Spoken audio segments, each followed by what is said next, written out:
যে তোমরা যদি জীবন্ত শহীদ দেখতে চাও তাহলে ওকে দেখতে পারো। তার যে চোখ দুটি খোলা আছে, সে জান্নাত দেখতে দেখতে কবরে যাচ্ছে।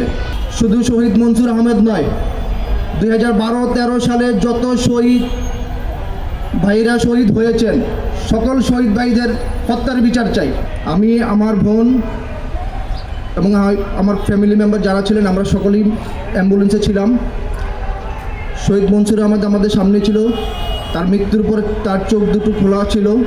আমার বোন বারবার তার চোখ দুটো মুছে দেওয়ার চেষ্টা করতো, কিন্তু চোখ দুটো কখনোই মুছা যায় না, বন্ধ হয় না, সে চেয়ে আছে। তার জানাজার নামাজ আদায় করে আমার ভগ্নিপতি, উনি মদিনা থেকে পড়াশোনা করেছেন, একটি মাদ্রাসার অধ্যক্ষ, বর্তমানে চাঁদপুরে একটি মসজিদের ইমাম।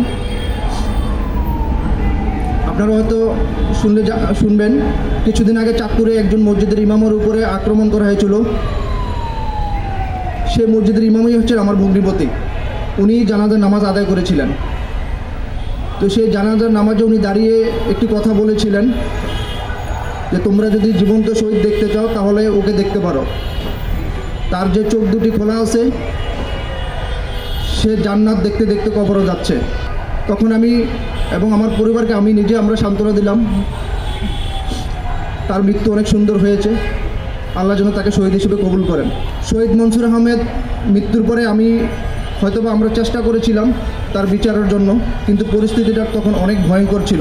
আমার বাসার আশেপাশে পুলিশ খোঁজখবর নিত যে আমি কী করি, কোথায় থাকি, এবং ছাত্রলীগের ওই এলাকার লোকজন ছিল, আমাকে ধরিয়ে দেওয়ার অনেক চেষ্টা করেছিল। কিন্তু আমার যে খ্যাতি ছিল ওখানে, সকলের সাথে যে ভালো ব্যবহার ছিল, সবাই আমার জন্য হেল্প করেছে। বাট ছাত্রলীগ তারপর অনেক ট্রাই করেছে আমাকে পুলিশে ধরিয়ে দেওয়ার জন্য। তখন আমি বাসায় ঠিকমতো থাকতাম না, একটু দূরে দূরে থাকার চেষ্টা করতাম। 2013 সাল থেকে এখন পর্যন্ত আমরা শহীদ মনসুর আহমেদের বিচার পাইনি। সেই বিচারের আশায় এই সরকারের যখন পতন ঘটে ফ্যাসিস্ট আমলের, তখন আমি নিজে একটি মামলা করি। গত বছরের ডিসেম্বর মাসে মামলাটি করেছিলাম আমি নিজে বাদী হয়ে। কিন্তু দুঃখজনক ঘটনা, আমার মামলাটি পিবিআই এখনও তালবাহানা করে ঘুরাচ্ছে। আমি পিবিআই অফিসে গিয়েছি, সাক্ষী নিয়ে গিয়েছি, তার সমস্ত ডকুমেন্টস আমি দেখিয়েছি, তারা তদন্ত করে রিপোর্টটা এখনও দেয়নি। 3 বার পিবিআই অফিসে গিয়েছিলাম, কিন্তু পিবিআই অফিস আমাকে আজকে না কালকে বলে ঘুরাচ্ছে রিপোর্ট দিবে বলে। সেই রিপোর্টের প্রেক্ষিতে তারা শাহবাগ থানায় একটি চিঠিও দিয়েছে।